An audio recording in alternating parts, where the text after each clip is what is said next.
Maybe court ఆ అమ్మాయికి ఆ పిల్లాడికి మెయింటెనెన్స్ అలాంటిది అలాట్ చేస్తుండేమో కానీ ఇద్దరితో ఉండాలి అనేది కోర్టులో ఎక్కడ ఏమీ చెప్పరు.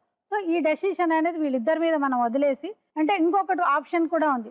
ఆవిడిందాక మనం వేరే వాళ్ళతో అది ఎంక్వైరీ చేసినప్పుడు ఆల్రెడీ నా జీవితం ఇలా అయిపోయింది గనక నా డెసిషన్ నేను తీసుకుంటా అంటే చాలా కేసెస్‌లో ఇట్లా అయినప్పుడు మీకు ఇంకొక ఆప్షన్ కూడా డైవర్స్ అనే ఆప్షన్ కూడా ఉంటుంది. బట్ ఆలోచించుకోండి. ఆలోచించుకొని ఎలా ఇవ్వాలి ఏంటి అనేది. ఎందుకంటే ఆల్రెడీ ఈమె మీద మీరు ఎటువంటి కేసు పెట్టే అవకాశాలు లేవు. ఇంకోటి కూడా చెప్పారు ఆవిడని బెదిరిస్తున్నారు. ఎప్పుడైతే ఆమె ఒక కంప్లెయింట్ గనుక ఇచ్చిందనుకోండి ఈ 498 యొక్క బలం కూడా మీకు పోతది. నేను ఆమెను ఎప్పుడు బెదిరించలేదు అమ్మ చెప్తున్నా అంటే జరిగిన దానికి చెప్తున్నా. కనుక ఇద్దరికి లీగాలిటీస్ ఎక్స్‌ప్లెయిన్ చేయాలి గనక ఇంకా డెసిషన్ అనేది మీరు మేడం మీరు ఎలా ఆలోచిస్తే ఎందుకంటే ఇద్దరితోటి ఏముంటారు ఎలా ఉంటారు అనేది నేను నాకు ఖచ్చితంగా లేదు మేడం. మేము పోలీస్ స్టేషన్లో కూడా ఆమెకు మీద కంప్లైంట్ చేయలేదు. ఆమె పోలీస్ అదే లేదనే చెప్పా లేదనే మేము పిల్లనిచ్చిన ఆయన తండ్రిని అడుగుతున్నాం కొడుకుని అడుగుతున్నాం మేము అంతే. సరే ఇప్పుడు మీరు ఒకటే వినండి. మీరు జరిగిపోయింది నేను మాట్లాడదని చెప్తున్నా. ఇప్పుడు అది ఏం జరిగింది అన్నది పక్కన పెట్టండి. ఇప్పుడు ఏం చేస్తారన్నదే ప్రశ్న. అదే అంతే. ఇప్పుడు జరిగిపోయింది. అతను ఆ అమ్మాయిని పెళ్లి చేసుకున్నాడు. ఇప్పుడు ఆ అమ్మాయిని కూడా అతను చూసుకోవాలి. ఆ అమ్మాయికి కూడా ఇంకెవరూ లేరు. రేపు కోర్టు కంటే న్యాయపరంగా కూడా ఆవిడ చెప్పేసింది. రేపు కోర్టుకని వెళ్తే కూడా అమ్మాయికి ఫుల్ రైట్ వస్తుంది. ఆ పిల్లోడిని అతనే చూసుకోవాలి. మెయింటెనెన్స్ అన్నది చచ్చినట్టు కోర్టులో కూడా అతను ఒప్పుకోవాలి. ఆ పిల్లోడి జీవితం అన్నది చూడాలి. అది ఆమెకి వచ్చిన లీగల్ రైట్. ఇప్పుడు అలాగే భార్యగా మీకు అన్ని రైట్స్ ఉన్నాయి. మీకు రెండే ఆప్షన్స్. ఒకటి అతని పుణ్యానికి వదిలేసి భార్యగా మీరే భార్య మీ పిల్లోడు మీ పిల్లలు మీరు మీ భర్త ఒక కుటుంబం అలాగుంటూ అతను ఆ అమ్మాయిని ఏం చూస్తాడు ఏం చేస్తాడు అన్నది అతని ఇష్టం.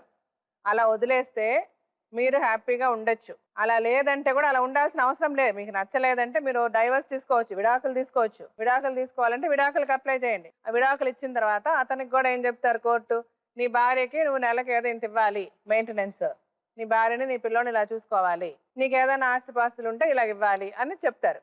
ఆ పరంగా మీరు విడాకులు తీసుకొని వెళ్ళిపోవచ్చు. ఉన్న ఆప్షన్స్ ఈ రెండే. ఇప్పుడు ఒక పిల్లని కన్నది మీ అమ్మాయి పని పిల్లలు లేకపోతే ఒక్కతే ఉంటే ఓకే. రేపు ఆ పిల్ల వెనక నేను తండ్రి అని చెప్పి ఇతను వచ్చి అన్ని చేయాల్సిన అవసరం ఉందా లేదా? ఉంది అనుకున్నప్పుడు అతను ఏమంటున్నాడు, నేను ఆమెను నా భార్యగానే చూసుకుంటా, నా భార్యను ప్రేమగానే చూసుకుంటా, మంచిగానే చూసుకుంటా, ఇంకో మాట నేను అనని అవన్నీ కూడా అతనితో రాయిస్తాం. అంటే పని మనిషి లాగా ఉండాలా మేడం? ఎవరు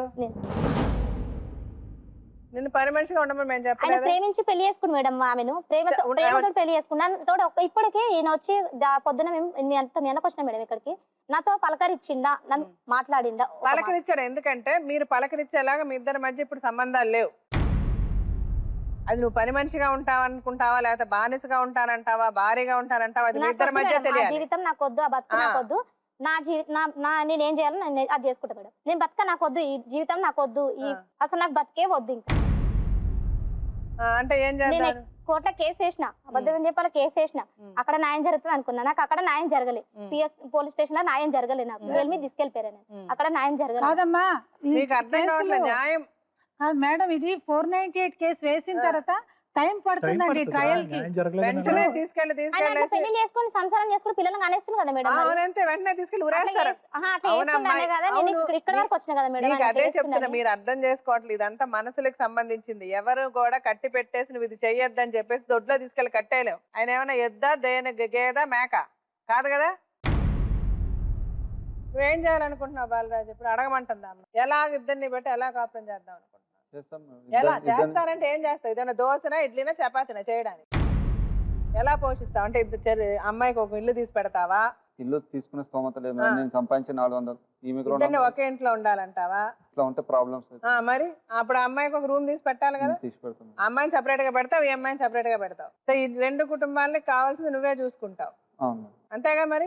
ఇద్దరి కుటుంబాలను పోషించాల్సిన బాధ్యత నీదే. ఇద్దరు పిల్లల్ని నువ్వే పోషించాలి. ఆ అమ్మాయికి రేపు ఏమైనా వెనక ముందు నువ్వే చూడాలి, ఈ అమ్మాయిని నువ్వే చూడాలి. నీకు ఎప్పటికైనా లీగల్ గా వైఫ్ ఆమెనే. మీకు అది కూడా చెప్తున్నా, ఎప్పటికి కూడా మీకు లీగల్ గా మీకు వైఫ్ స్టేటస్ రాదు. ఇప్పుడు చెప్పింది అర్థమైంది కదా. మీరు చేసిన తప్పు మీరు తెలుసుకోండి. అంటే ఇది ఎందుకు చెప్తున్నా అంటే మీలాగా ఇంకొకరు తప్పు చేయొద్దని. రాసిచ్చిన ప్రకారం నేను వాళ్ళకి నా నెంబర్ ఇస్తా, మీకు నా నెంబర్ ఇస్తా. మీరు రాసిచ్చింది ఏది మీరు చేయకపోయినా చేస్తాం. నీకు ఎలా ఉండాలి చెప్పు పల్లవి. అతను ఆ అమ్మాయిని చూసుకోవాలి, నిన్ను చూసుకోవాలంటే అతను ఏ విధంగా ఉండాలి, ఎలా ఉండాలి?